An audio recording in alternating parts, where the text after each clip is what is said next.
तर अंबरनाथ इथं काँग्रेसच्या चिन्हावर निवडून आलेल्या नगरसेवकांनी भाजपमध्ये प्रवेश केला। 12 नगरसेवकांचं सदस्यत्व रद्द होणार आहे।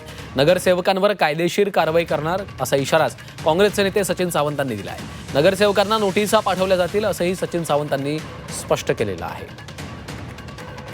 सचिन सावंत यांनी आपल्या ट्विटमध्ये काय म्हटलंय पाहूया।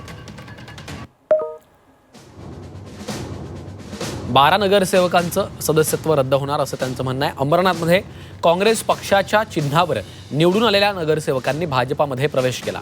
हा प्रकार पूर्णपणे बेकायदेशीर आहे। स्वतंत्र गट स्थापन करणे किंवा नंतर दुसऱ्या पक्षात प्रवेश करणे हे अनैतिक तर आहेच, पण असंवैधानिक देखील आहे।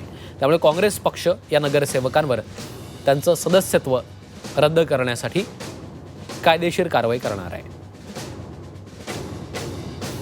लवकरच तशा प्रकारे या सर्वांना कायदेशीर नोटिसा बजावण्यात येतील।